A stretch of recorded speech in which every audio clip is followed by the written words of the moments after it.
Hello बच्चों, मैं स्मिता बिजलवान स्वागत करती हूँ आपका आईसीटी वर्चुअल क्लासरूम में। आशा करती हूँ आप सभी स्वस्थ होंगे और अच्छे से अपनी पढ़ाई कर रहे होंगे। बच्चों, आज हम पढ़ने जा रहे हैं क्लास 9th की साइंस। और क्लास 9th साइंस में हमारा चैप्टर चल रहा था मैटर इन आवर सराउंडिंग, यानी कि हमारे आसपास के पदार्थ। तो इसी चैप्टर को आगे हम कंटिन्यू करते हैं। अपने लास्ट लेक्चर तक हमने काफी सारे टॉपिक्स को कंप्लीट कर लिया था इस चैप्टर के। चाहे वो मैटर की डिफरेंट स्टेट्स हो, सॉलिड स्टेट हो, लिक्विड स्टेट हो, या गैसेस स्टेट हो, या उनकी कैरेक्टरिस्टिक्स हो, पार्टिकल्स की कैरेक्टरिस्टिक्स हो, या इंटर कन्वर्जन हो स्टेट्स में। तो ये सारे ही टॉपिक हमने बहुत डिटेल में डिस्कस कर लिए थे अपने लास्ट लेक्चर में। फिर हमने बात भी कर ली थी बच्चों कि टेम्परेचर का क्या इफेक्ट पड़ता है मैटर पर, मैटर की स्टेट पर। ठीक है। फिर इसके अलावा हमने ये बात भी कर ली थी कि जो टेम्परेचर है, टेम्परेचर अगर सेल्सियस में है तो इसे केल्विन में कैसे चेंज करेंगे, या फ़ारेनहाइट में कैसे चेंज करेंगे। और इससे रिलेटेड एग्जाम्स में भी क्वेश्चन आपसे पूछे जाते हैं टेम्परेचर को चेंज करने के लिए। तो अगर हमें सेल्सियस से केल्विन में या केल्विन से सेल्सियस में करना है तो ये तो काफी इजी है, 273 का एडिशन और सब्ट्रैक्शन करके कर सकते हैं। लेकिन अगर हमें फ़ारेनहाइट में टेम्परेचर को चेंज करना है तो इसके लिए फॉर्मूला होता है 9/5 इंटू डिग्री सेल्सियस प्लस 32। ठीक है। तो हम अगर केल्विन में टेम्परेचर दिया है तो उसे सेल्सियस में चेंज करके फिर फ़ारेनहाइट में चेंज किया जा सकता है। क्लियर है? चलो एक बार हम देख लेते हैं बच्चों जो भी हमने अपने लास्ट लेक्चर में पढ़ा था, फिर उसके बाद आगे चैप्टर को कंटिन्यू करेंगे। चलो, तो ये यहाँ पर फॉर्मूलाज थे जो आपने देख लिए थे, कर लिए होंगे। तो ये कुछ क्वेश्चंस हैं। ये वाला क्वेश्चन वैसे लेटेंट हीट भी हमने पढ़ लिया था। आप ये जो क्वेश्चन है इसे आप एक बार सॉल्व कीजिए खुद से। ठीक है। वैसे हमने लास्ट लेक्चर में किए थे, कुछ क्वेश्चंस और भी किए थे, कुछ होमवर्क भी दिया था, तो वो आपने कर ही लिए होंगे। एक बार आप इस क्वेश्चन को कीजिए, फिर उसके बाद आगे कंटिन्यू करते हैं।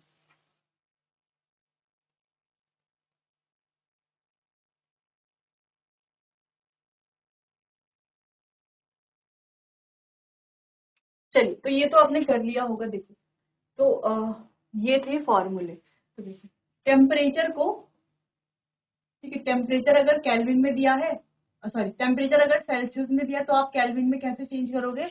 273 ऐड करके। टेम्परेचर अगर सेल्सियस में दिया है तो आप केल्विन में कैसे, सॉरी, टेम्परेचर अगर केल्विन में दिया है तो आप सेल्सियस में कैसे चेंज करोगे? -273 करके। और अगर टेम्परेचर हमें दिया हुआ है सेल्सियस में तो आप केल्विन में कैसे चेंज करोगे? +273। बाकी ये फ़ारेनहाइट का फॉर्मूला है। ठीक है। तो काफी इजीली आपने कर लिया होगा। देखो, अगर इसको अदर टू स्केल में करना है, सबसे पहले यहाँ पर सेल्सियस में दिया है तो केल्विन में करना होगा। केल्विन में कैसे करेंगे? +273, यानी कि 20 के साथ 273 आप ऐड कर लोगे तो आ जाएगा। ठीक है। फ़ारेनहाइट में चेंज करना है तो फ़ारेनहाइट के लिए फॉर्मूला है 9/5 इंटू डिग्री सेल्सियस प्लस 32 ये अब मल्टीप्लाई होगा। ठीक है। तो यहाँ पर 9/5 इंटू 20 प्लस 32 करके आप आसानी से निकाल लोगे। ठीक है। 5 4 ज़ा 20, 4 9 ज़ा 36 प्लस 32 करके आप निकाल लोगे आसानी से। इजी था। ठीक है। तो कर लेना आप इसको खुद से। चलो, बात कर रहे थे हम लेटेंट हीट के बारे में। तो लेटेंट हीट को हमने कैसे समझा था? तो चलो इसको यहाँ से समझते हैं थोड़ा। मान लो ये हमारे पास है सॉलिड, एक आइस क्यूब। ये चेंज होता है जब इसको टेम्परेचर बढ़ाया जाता है, तो ये चेंज होता है लिक्विड में। और इस लिक्विड, जब इसका भी टेम्परेचर बढ़ाया जाता है तो ये लिक्विड चेंज हो जाता है गैसियस फॉर्म में। तो ये है सॉलिड फॉर्म, ये है लिक्विड फॉर्म, और ये है गैसियस, ये वाली है ना गैसियस फॉर्म, वेपर फॉर्म। ठीक है, ये गैसियस फॉर्म। तो आप देखो क्या हो रहा है, इसके पार्टिकल्स होंगे। ठीक है। जैसे जैसे क्या दिया हमने, इसको हीट दी, हीट दे करके अभी ये 0 डिग्री सेल्सियस में है। ठीक है। अब ये जो लिक्विड है इसका टेम्परेचर भी कितना है? 0 डिग्री सेल्सियस। अब इसको अगेन हम क्या दे रहे हैं? हीट दे रहे हैं। इसका टेम्परेचर होगा 100 डिग्री सेल्सियस, और ये जो भाप बन रही है इसका टेम्परेचर भी कितना है? 100 डिग्री। क्या समझ में आता है यहाँ पर? देखो, फिलहाल आपको सॉलिड और लिक्विड को देखना है, फिर लिक्विड और गैस को देखते हैं, क्योंकि लेटेंट हीट है दो टाइप की, लेटेंट हीट ऑफ फ्यूजन और लेटेंट हीट ऑफ वेपराइजेशन। तो यहाँ पर बात करते हैं लेटेंट हीट ऑफ फ्यूजन की। फ्यूजन में सॉलिड से लिक्विड में चेंज होना। ठीक है। लिक्विड से गैस में वेपराइजेशन। ठीक। चलो, अब सॉलिड से लिक्विड में क्या चेंज होगा, जब हम हीट देंगे इसके पार्टिकल्स की काइनेटिक एनर्जी बढ़ेगी, वो मूव करेंगे, वाइब्रेट करेंगे, और धीरे धीरे वो जिस फोर्स ऑफ अट्रैक्शन से जुड़े हुए हैं, एक शेप उन्होंने मेंटेन किया हुआ है, धीरे धीरे वो फोर्स ऑफ अट्रैक्शन टूट जाएगा, ठीक है, और वो लिक्विड में चेंज हो जाएंगे। अब लिक्विड में चेंज हो जाएंगे, सॉलिड से लिक्विड में चेंज हो जाएंगे। किसकी जरूरत पड़ी यहाँ पर, हीट की। हीट हमने दिया ना इस प्रोसेस के लिए, लेकिन जब हमने इस आइस का टेम्परेचर देखा था, ये तो 0 डिग्री सेल्सियस था, और जब ये वाटर क्या हो गया है, मेल्ट हो गया है, तभी भी इसका टेम्परेचर 0 डिग्री सेल्सियस ही था, जबकि हमने इसको दी है हीट। हीट देकर के तो ये मेल्ट हुआ है, तो इसका टेम्परेचर कितना आना चाहिए था, 0 से तो थोड़ा ज्यादा ही होना चाहिए था, क्योंकि हम हीट दे रहे हैं, लेकिन इसका टेम्परेचर आता है 0 डिग्री सेल्सियस। तो ऐसा क्यों होता है, ऐसा इसीलिए होता है क्योंकि ये जो प्रोसेस होती है पूरी, जब जिसमें क्या होता है, सॉलिड से लिक्विड बनता है, तो उस प्रोसेस में ही सारा हीट चला जाता है। तो वो हीट रहता तो यही है, लेकिन कहाँ पर, प्रोसेस में रहता है हीट। तो यानी कि वो हीट कैसा है, हिडन है। तो इसे ही कहा जाता है लेटेंट हीट ऑफ फ्यूजन। अच्छा, कुछ देर बाद थोड़ा देर ऐसे ही छोड़ देंगे तो ये लिक्विड का जो है टेम्परेचर बढ़ने लगेगा, लेकिन उसी समय चेक करेंगे तो 0 डिग्री सेल्सियस आएगा। अब देखो, अब इस लिक्विड को हीट कर रहे हैं हम, तो 100 डिग्री सेल्सियस पर ये क्या होने लगेगा, खूब बॉयल होने लगेगा और इसके वेपर बनने लगेंगे। तो जब हमने वेपर और वाटर दोनों का टेम्परेचर चेक किया, तो दोनों का टेम्परेचर भी क्या आ रहा था, सेम आ रहा था। क्यों, क्योंकि देखो यहाँ पर भी जो हीट दी गई थी, ठीक है, वो हीट कहाँ लग गई, प्रोसेस में लग गई, जिसे हम क्या कह रहे हैं, लेटेंट हीट ऑफ वेपराइजेशन। ठीक है, तो अगर आपसे कहा जाए कि बॉइलिंग वाटर और स्टीम, दोनों में से, स्टीम यानी कि जो वेपर है, ठीक है, दोनों में से आपका हाथ ज्यादा गहरा किससे जल सकता है, ज्यादा बर्निंग इफेक्ट कौन कॉज करेगा, तो लिक्विड करेगा या ये स्टीम करेगी, कौन करेगा, ये स्टीम करेगी। क्यों, क्योंकि स्टीम के पास एक हिडन हीट है। देखो वो इसके पास जो हीट है, वो हीट इसके पास भी है, लेकिन इसके पास एक हिडन हीट भी है। वो हिडन हीट क्या है, लेटेंट हीट ऑफ वेपराइजेशन है, एडिशनल हीट है। ठीक है, तो जैसे ही ये स्किन पर जाती है, स्किन पर लगती है, तो कंडेंस होने लगती है, हीट को जो है हमारी स्किन में छोड़ देती है और कंडेंस हो जाती है, ये भाप लिक्विड में कंडेंस हो जाती है, जिस वजह से ये सीवर बर्न कॉज करती है लिक्विड के कंपैरिजन में, यानी कि वाटर के कंपैरिजन में। ठीक है, चलो इतना समझ में आया। तो यही हमने यहाँ पर पढ़ा था, latent heat of fusion, latent heat of vaporisation. फिर ये भी हमने पढ़ लिया था। तो चलो, प्रेशर के इफेक्ट को चेंज करने से पहले ये पॉइंट आप नोट कर लो, ठीक है, कि स्टीम से ज्यादा कॉज होता है बर्न या बॉइलिंग वाटर से। तो स्टीम से होता है, क्यों होता है वो हमने पढ़ लिया है, यहाँ से आप उसे नोट कर लो।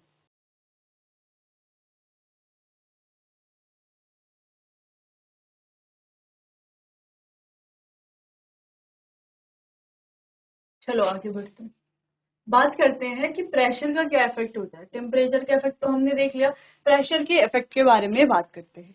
ठीक है, the physical state of substance can also, जैसे हम टेम्परेचर को चेंज करके किसी सब्सटेंस की फिजिकल स्टेट को चेंज कर रहे हैं, सॉलिड से लिक्विड, लिक्विड से गैस, है ना, तो वैसे ही प्रेशर से भी हम किसी भी सब्सटेंस की फिजिकल स्टेट को चेंज कर सकते हैं।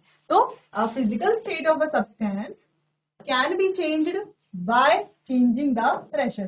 तो प्रेशर को चेंज करके हम फिजिकल स्टेट को भी चेंज कर सकते हैं, जैसे हम टेम्परेचर को चेंज करके कर सकते थे, वैसे ही हम प्रेशर को चेंज करके भी कर सकते हैं। ठीक है, increase in pressure bring the particle closer and increase the force of attraction between them, that brings about the change। तो देखो, प्रेशर बढ़ाने से क्या होगा, जैसे ही प्रेशर बढ़ेगा, प्रेशर के बढ़ाने से फोर्स ऑफ अट्रैक्शन भी बढ़ेगा, जिससे क्या होगा, जो प्रेशर के बढ़ने से फोर्स ऑफ अट्रैक्शन बढ़ेगा, और इससे क्या होगा, जो स्टेट है वो भी चेंज होगी। ठीक, जैसे ये गैसियस स्टेट में है, तो प्रेशर अगर हम बढ़ाते हैं, ठीक है, तो ये क्या बन जाएगा, इसको हम लिक्विड में चेंज कर सकते हैं, करते भी हैं। ठीक है,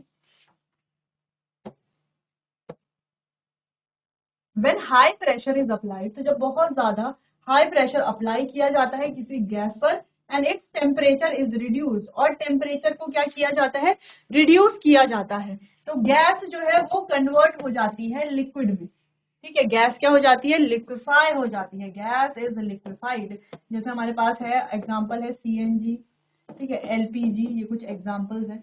इनमें क्या हो रहा है, सिंपल ऐसे, जैसे देखो यहाँ पे ये गैस है, मान लो ये क्या है, प्रेशर से लगाई हुई पिस्टन है। इस पिस्टन को जब हम हाई प्रेशर से नीचे की तरफ दबाते हैं और टेम्परेचर कम करते हैं, टेम्परेचर कम करते हैं, प्रेशर बढ़ाते हैं, तो क्या होता है, ये नीचे की तरफ आकर के लिक्विफाई हो जाती है। अब आपको याद कैसे करना है कि प्रेशर बढ़ाएंगे, तो देखो प्रेशर तो बढ़ाएंगे, ये तो यहाँ समझ में आ रहा है, इसको नीचे की तरफ करेंगे तो प्रेशर बढ़ाना पड़ेगा, तो टेम्परेचर क्या करना पड़ेगा, कम करना पड़ेगा, क्योंकि टेम्परेचर अगर बढ़ाते हैं तो पार्टिकल्स की काइनेटिक एनर्जी बढ़ती है। काइनेटिक एनर्जी बढ़ती है तो वो वाइब्रेट करते हैं, ज्यादा तेजी से मूव करते हैं, इधर उधर मूव करना शुरू करेंगे, ठीक है। लेकिन अगर हमें स्टेट चेंज करनी है, गैसियस से लिक्विड में चेंज करना है, तो हमें क्या करना पड़ेगा, टेम्परेचर को कम करना पड़ेगा, जिससे पार्टिकल ज्यादा मूवमेंट ना करे, ठीक है, और वो लिक्विड में कन्वर्ट हो जाएंगे।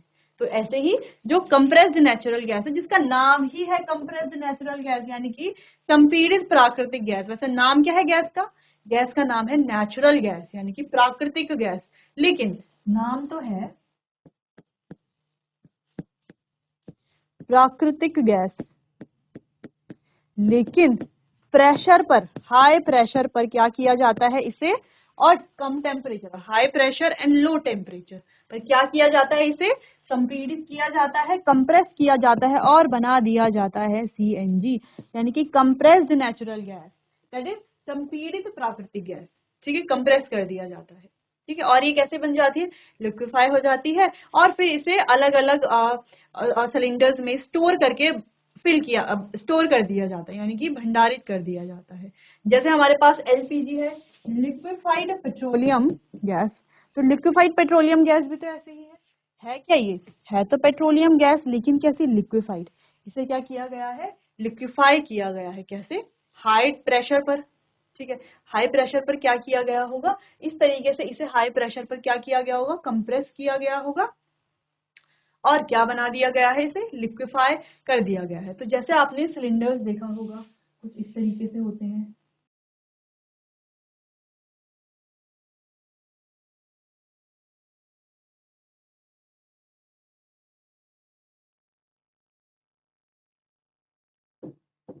तो ऐसे आपने एलपीजी के सिलेंडर्स देखे होंगे, कुछ इस तरीके से रेड कलर के होते हैं। तो आपने क्या देखा है, जब आप इसको कभी सिलेंडर को आप ऐसे शेक कर, इस तरीके से हिलाओ, ऐसे उठा करके इस तरीके से आप हिलाओ, तो आप क्या देखोगे, इसके अंदर आपको क्या लगता है, आपको लगता है कि इसके अंदर कुछ लिक्विड है, ठीक है। ऐसे शेक करोगे तो क्या लगेगा, लिक्विड है कुछ। लेकिन जैसे ही आप इसको ऑन करते हो और चूल्हे से कनेक्ट किया रहता है ना आपने ये, तो जैसे आप इसको ऑन करते हो तो चूल्हे से पानी नहीं निकलते, क्या निकलती है, गैस निकलती है। इसका मतलब क्या है, इसका मतलब इसके अंदर भरी हुई गैस है, लेकिन कैसे, हाई प्रेशर पर से प्रेशराइज किया गया है, जिस वजह से वो लिक्विड में कन्वर्ट हो गई है, ठीक है। फिर जो है, जैसे ही ये हम इसको ऑन करते हैं, यानी कि उस गैस का प्रेशर हो जाता है रिलीज, ठीक है, तो वो वापस से कैसे आ जाती है, अपनी गैसियस फॉर्म में आ जाती है। जब प्रेशर रिलीज हो जाएगा तो वापस से गैसियस फॉर्म में आ जाएगी, है ना। जैसे आप एग्जाम्स होते हैं तो एग्जाम का प्रेशर रहता है तो आप पढ़ने बैठ जाते हो, और जैसे ही एग्जाम खत्म हुए तो आप बिल्कुल भी नहीं पढ़ते, क्योंकि प्रेशर हो गया खत्म। तो ऐसे ही यहाँ पर होता है, ठीक है। तो गैस पे इतना ज्यादा प्रेशर रहता है कि वो लिक्विफाई हो जाती है, और जैसे ही हम यहाँ से ऑन करते हैं, गैस ऑन करते हैं, तो प्रेशर धीरे धीरे क्या होता है, रेगुलेटर होता है ना, वो प्रेशर को रेगुलेट करता है, ठीक है। तो धीरे धीरे प्रेशर क्या होने लगता है, कम होने लगता है, और जो लिक्विड लिक्विफाई हो रखी थी जो गैस, वो कैसे आ जाती है, अपनी गैसियस फॉर्म में आ जाती है वापस से, ठीक है। इतना समझ में आ गया, चलो। तो इतना तो आपको समझ में आ गया कि सीएनजी एलपीजी क्या है, और गैस से भी, यानी कि प्रेशर से भी हम क्या कर सकते हैं, फिजिकल स्टेट में चेंजेस कर सकते हैं, जैसे हमने एलपीजी और सीएनजी का यहाँ पर एग्जांपल देखा, ठीक है। अच्छा, ध्यान रखना है, प्रेशर बढ़ाएंगे तो टेम्परेचर कम, ठीक। चलो, तो pressure exerted by a gas is measured in atmosphere. तो प्रेशर जो भी गैस क्या करती है, एक्सर्ट करती है, उसे एटमॉस्फेयर यानी कि एटीएम में मेजर किया जाता है। एटमॉस्फेरिक प्रेशर भी कहा जाता है इसे, एटमॉस्फेरिक प्रेशर, ठीक है। क्या कहा जाता है, एटमॉस, यहाँ पे लिखा है एटीएम भी। At sea level is taken as, तो सी लेवल की अगर हम बात करें, या नॉर्मली जो हम लेते हैं वो होता है 1 ATM, which is also name normal atmospheric pressure, ठीक है, जो क्या है, नॉर्मल एटमॉस्फेरिक प्रेशर भी है। अच्छा, ये एटमॉस्फेरिक प्रेशर हमने इस चैप्टर में एक और टॉपिक में पढ़ा है, वो टॉपिक क्या है, सोचिए जरा, चलो सोचो। एज वी गो हायर, जैसे जैसे हम ऊपर की तरफ जाते हैं, तो एटमॉस्फेरिक प्रेशर क्या होता रहता है, कम होता रहता है। तो जितना ज्यादा हम ऊंचाई पर जाएंगे, एटमॉस्फेरिक प्रेशर भी क्या होता रहता है, कम होता रहता है, ठीक है। चलो, समझ में आया, क्लियर है। तो जो हमने बात की थी अभी कि एटमॉस्फेरिक प्रेशर हमने एक और टॉपिक में पढ़ा है, तो वो टॉपिक क्या है, जब हमने बॉइलिंग पॉइंट पढ़ा था ना, तो वहां पर भी एटमॉस्फेरिक के बारे में बात की थी। जो वेपर प्रेशर है वो जब एटमॉस्फेयर के प्रेशर के बराबर यानी कि 1 atm के बराबर जब होगा तो क्या होता है, तो उसी पॉइंट को हम कहते हैं बॉइलिंग पॉइंट। उससे ज्यादा अगर होगा या उससे कम होगा तो वो बॉइलिंग पॉइंट नहीं कहा जाएगा। ठीक है, बाकी आप हायर क्लासेस में इसे और डिटेल में पढ़ने वाले हो। फिलहाल आप नोट कीजिए इतना।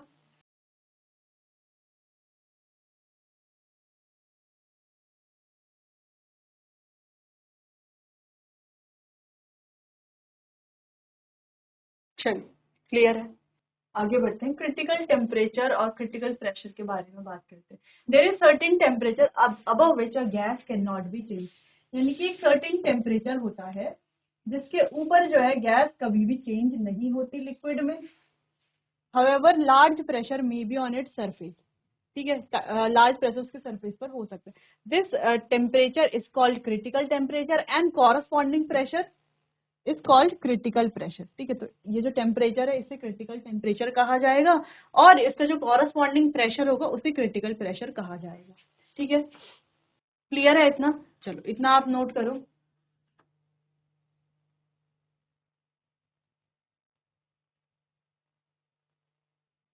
चलो आगे बढ़ते हैं, बात करते हैं इवेपोरेशन के बारे में। अब इवेपोरेशन को थोड़ा समझते हैं। वेपराइजेशन हमने पढ़ा है, ठीक है, इवेपोरेशन को समझते हैं। अब इवेपोरेशन क्या है बच्चों? इवेपोरेशन को हम कहते हैं क्या है, एक सरफेस फिनोमिना है। सरफेस फिनोमिना है। तो इवेपोरेशन आपने होते हुए देखा ही होगा, डेली आप देखते हो, जैसे आप नहा करके आते हो तो बाल गीले होते हैं, कुछ समय के बाद सूख जाते हैं। कपड़े आप धुलते हो तो कुछ समय के बाद आप सुखाने के लिए डालते हो तो सूख जाते हैं, है ना। सिंपली क्या हो रहा है, ये पानी जो है वो क्या हो जा रहा है, वहां से गायब हो जा रहा है। जैसे आप आज अपने क्लासरूम में एक गिलास पानी को आप डाल दो, ठीक है, तो कल जब आप आकर के आप देखोगे तो पानी जो है आपको गायब मिलेगा। हो सकता है थोड़ा बहुत पानी बच जाए, लेकिन ज्यादातर वाटर जो है आपको गायब मिलेगा। तो ऐसा क्यों होता है? क्या यहाँ पर कोई मैजिक होता है? क्या यहाँ पर कोई मैजिक है? क्या ये कोई जादू की वजह से ये पानी गायब होता है क्या? नहीं, ऐसा नहीं है। ये पानी जो है वो गायब होता है मैजिक की वजह से नहीं, किसकी वजह से? इवेपोरेशन की वजह। किसकी वजह से? इवेपोरेशन, यानी कि वाष्पीकरण की वजह से। अब इवेपोरेशन की वजह से कैसे? देखो, मान लो ये हमारा कोई कंटेनर है, इसमें हमने डाला है वाटर, ठीक है, ठीक है। अब कुछ समय बाद ये वाटर गायब हो जाता है, कैसे? क्योंकि इस वाटर, अच्छा हम इसे सरफेस फिनोमिना क्यों कह रहे हैं ये भी हम यहाँ पे समझेंगे। अब इस वाटर में ये जो ऊपर ये जो वाटर के पार्टिकल्स हैं जिसे हम गोल गोल से बना रहे हैं, ठीक है, ये क्या है? वाटर के पार्टिकल्स हैं। अब क्या होता है, ये वाटर के पार्टिकल सराउंडिंग से क्या करते हैं? हीट को एब्जॉर्ब करते हैं, ठीक है। और अगर इन्हें हमने धूप में रखा हुआ है तो सन से हीट को एब्जॉर्ब, सनलाइट को एब्जॉर्ब करते हैं, ठीक है। अगर हीट में रखा हुआ है तो यानी कि अगर हमने सनलाइट में रखा हुआ है तो सन की रेज को एब्जॉर्ब करते हैं। नॉर्मली है तो अपने आसपास की हीट को एब्जॉर्ब करते हैं, ठीक है। अब जब ये अपने आसपास की हीट को एब्जॉर्ब करते हैं तो हीट एब्जॉर्ब करने से क्या होगा? जैसे टेम्परेचर बढ़ाने से क्या होता था, पार्टिकल की काइनेटिक एनर्जी बढ़ जाती थी, वो वाइब्रेट करते थे और फोर्स ऑफ अट्रैक्शन को तोड़ करके इवेपोरेट हो जाते थे, है ना, होते थे वाष्पीकरण, यानी कि गैसियस फॉर्म में चेंज होते थे, या सॉलिड है अगर तो लिक्विड में चेंज होता था। तो यहाँ पर भी सेम चीज होती है। क्या होता है कि जब ये हीट एब्जॉर्ब करते हैं, अब सन से हो या अपने सराउंडिंग से हो, हीट, सराउंडिंग लिख देते हैं यहाँ पे, सराउंडिंग यानी कि अपने आसपास से, ठीक है, हीट एब्जॉर्ब करता है। हम यहाँ पे बात कर रहे हैं कोई भी नॉर्मल वाटर कैसे इवेपोरेट होता है। मान लो हमारे हाथ में हमने क्या डाला, पानी डाला, है ना, होते जब हम हाथ धुलते हैं तो गीले रहते हैं, टॉवल से साफ ना करें तो ऐसे ही नॉर्मली छोड़ देते हैं तो क्या हो जाता है, वो सूख जाते हैं। तो क्या होता है, मान लो हाथ में क्या है, वाटर है, ठीक है, तो मान लो ये कंटेनर को हाथ ही मान लो, इसमें क्या है, वाटर है। तो क्या होता है, ये वाटर के पार्टिकल सराउंडिंग से या सन से आ रही हीट से क्या करते हैं, हीट को एब्जॉर्ब करते हैं। कौन से वाटर पार्टिकल? जो सरफेस पर होते हैं, यानी कि जो सबसे ऊपर होते हैं वो वाले पार्टिकल्स, नीचे वाले पार्टिकल्स नहीं करेंगे पहले, ठीक है। तो सरफेस वाले पार्टिकल्स इस हीट को करते हैं एब्जॉर्ब। अब जब ये हीट को एब्जॉर्ब करते हैं तो सेम चीज होती है कि उनकी काइनेटिक एनर्जी बढ़ने लगती है, वाइब्रेशन आने लगता है। अब काइनेटिक एनर्जी बढ़ रही है, वो वाइब्रेट हो रहे हैं, तो धीरे धीरे वो क्या करते हैं, उनका जो फोर्स ऑफ अट्रैक्शन से वो जुड़े हुए हैं नीचे वाले पार्टिकल के साथ भी। जैसे ये ऊपर वाले पार्टिकल है ना, ये नीचे वालों के साथ क्या है, जुड़े हुए हैं, फोर्स ऑफ अट्रैक्शन है ना, यानी कि इनके बीच में जुड़े हुए का मतलब है फोर्स ऑफ अट्रैक्शन है। तो वैसे ही इन पार्टिकल्स का भी नीचे वाले पार्टिकल्स के साथ क्या है, एक फोर्स ऑफ अट्रैक्शन है। ठीक है, तो धीरे धीरे क्या होगा, काइनेटिक एनर्जी बढ़ने की वजह से, पार्टिकल का वाइब्रेशन होने की वजह से इनके बीच की जो फोर्स ऑफ अट्रैक्शन है वो धीरे धीरे ब्रेक होने लगती है। अब जैसे ही इनके बीच की फोर्स ऑफ अट्रैक्शन ब्रेक होने लगती है तो ये हो जाते हैं इवेपोरेट, ये नीचे वाले पार्टिकल्स को छोड़ करके इवेपोरेट हो जाते हैं। फिर नीचे वाले पार्टिकल सरफेस में आ जाते हैं, फिर अगेन सेम प्रोसेस होती रहती है। तो हमारा हाथ जो गीला रहता है, तो ये जो सरफेस के जो वाटर के पार्टिकल्स हैं वो सराउंडिंग से हीट एब्जॉर्ब करते हैं, हीट एब्जॉर्ब करके उनकी काइनेटिक एनर्जी बढ़ती है, वाइब्रेट करते हैं, इतनी सारी चीजें होती हैं। ठीक है, वाइब्रेट करके वे जो है नीचे वाले पार्टिकल्स के साथ फोर्स ऑफ अट्रैक्शन को ब्रेक करके इवेपोरेट हो जाते हैं, तो हाथ जो है सूख जाता है। अब आपने देखा होगा कि जब ये हाथ सूखता है तो थोड़ा ठंडक सी महसूस होती है। इसका मतलब क्या, इवेपोरेशन क्या कॉज करता है, एक कूलिंग इफेक्ट भी देता है। ठीक है, तो इवेपोरेशन क्या करता है, आप अभी हम आगे पढ़ेंगे खैर इसको, एक कूलिंग इफेक्ट भी देता है। ठीक है, तो चलो दो चीजें तो हम समझ गए कि इवेपोरेशन क्या होता है। सरफेस फिनोमेना क्यों कह रहे हैं, क्योंकि सरफेस के पार्टिकल पहले इवेपोरेट होते हैं, फिर नीचे वाले पार्टिकल सरफेस में आएंगे। ठीक है, तो ये देखो कंटेनर का कितना फर्क पड़ता है। मान लो ये हमारे पास है 1 लीटर वाटर, तो अब हमने लिया है कुछ एक ऐसा लंबा सा कंटेनर, कुछ ऐसा सा।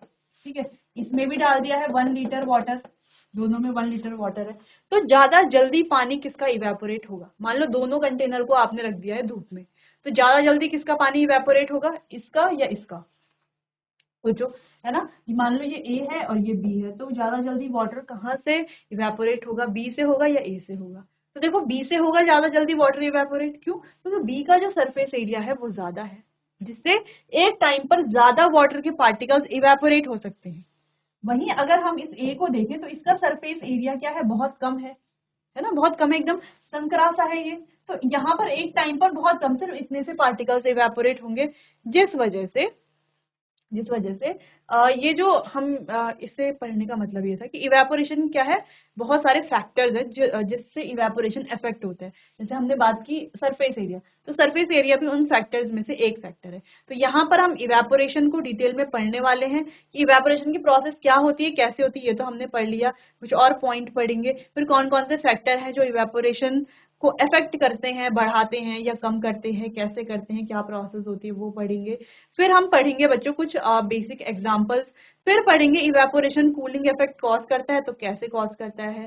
ठीक है, कैसे ये फिनोमेना पूरा होता है, फिर इसके कुछ एग्जांपल्स भी देखेंगे। ठीक है, चलो तो एक एक करके इन पॉइंट्स को रीड करते हैं, तो थोड़ा बहुत तो आपको समझ में आया होगा।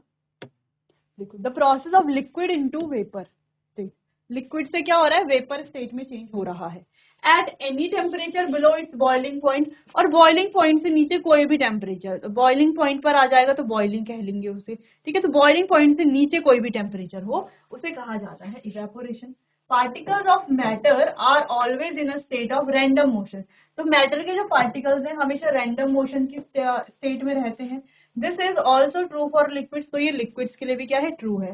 तो the particles of a liquid have different amount of kinetic energy, तो इनके जो पार्टिकल्स हैं उनके पास जो काइनेटिक एनर्जी है वो अलग अलग है। ठीक, किसी की ज्यादा है किसी की कम है। The particles present at the surface possess comparatively higher kinetic energy to these present in bulk, तो हमने जैसे कि बात की, जो सरफेस पर जो है, ये वाले है ना, सरफेस पर जो है उनकी जो काइनेटिक एनर्जी कंपैरेटिवली ज्यादा है बाकियों से, नीचे वाले पार्टिकल से।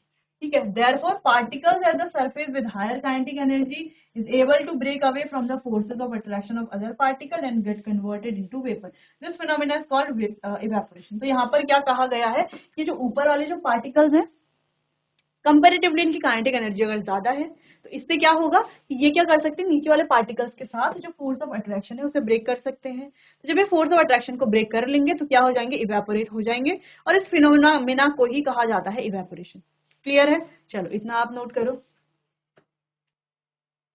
तो चलिए बच्चों, इवेपोरेशन से रिलेटेड जो भी टॉपिक हैं ठीक है, अभी तो हमने जनरल आइडिया ले लिया है, बाकी जो टॉपिक्स बचे हुए हैं और इस चैप्टर को डिटेल में डिस्कस करेंगे हम अपने आने वाले अगले सेशन में। तब तक के लिए आपका बहुत बहुत धन्यवाद।